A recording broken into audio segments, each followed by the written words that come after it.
seeing quite a few of these evening primrose, also called moonrose.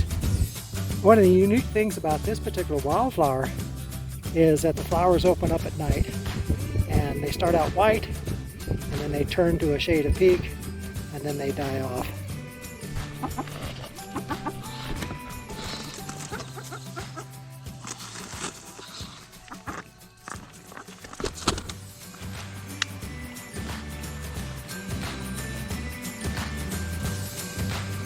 Well, Downs Mountain and I have a long history together.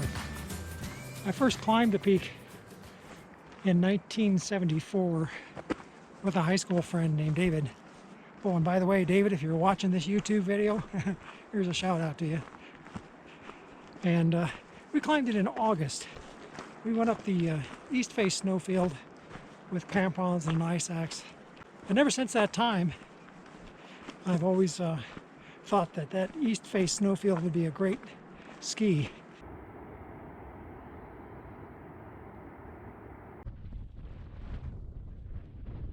The little peak here is what they call Talus Mountain, and off in the distance behind there is the Absarokas. I'm sitting up here on Gold Flat, and my destination today, my goal today was to ski down Downs Mountain. Downs Mountain is about a 13,500 foot peak in the Wind River Mountain. You can just see it off in the distance there. Unfortunately, we have this big thunder boomer that's moving in, and better part of wisdom says I should probably stay right here.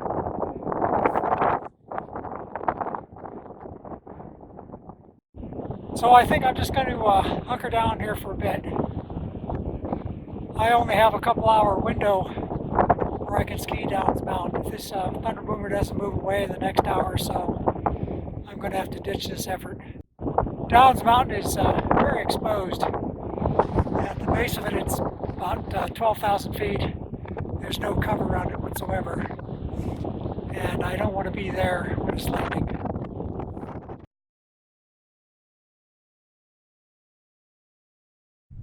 Sometimes the weather just doesn't want to cooperate, and today just turned out to be one of those days.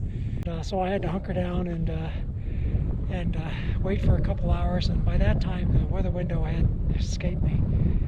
Oh well, sometimes you just have to make do with Mother Nature, and at least I found a little snowfield here. I'm going to get a few turns in, and I'll call this my July ski.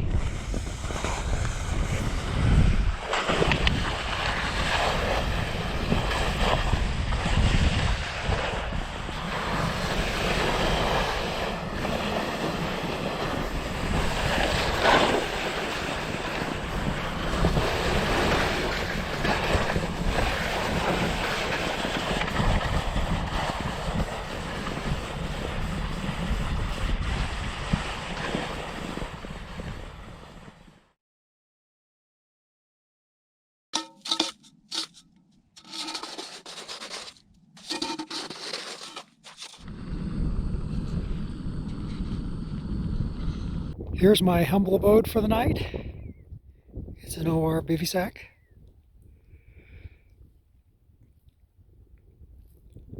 Beautiful evening this evening. That's Dinwiddie Canyon.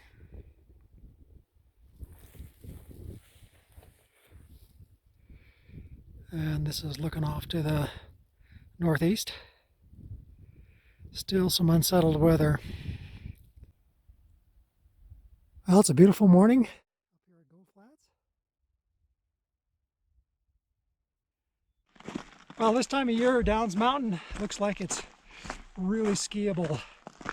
The access to it would be much easier about a month earlier, when you might be able to ski your way from about 11,000 feet all the way to the top. I allowed 2 days for this little journey. It's about 13.5 miles from the trailhead to the top of Downs Mountain. It's a big chunk to do in one day, and I wanted to be able to leave most of my overnight gear somewhere near the base do a summit ascent in the afternoon, come back down and spend the night and then hike out the next day. It's just not prudent to try to go up on these 13ers when you've got big thunderstorms in the area. Most of the weather comes from the west, and since you're approaching from the east, it's really hard to judge what you're going to come across. I opted for safety and took a couple-hour nap, and by the time the thunderstorms had moved past, my opportunity to go to the top had pretty much closed. So as a consolation prize, I skied a couple snowfields that were behind where I was camping. It was fun, but probably not worth dragging all this gear all this way for.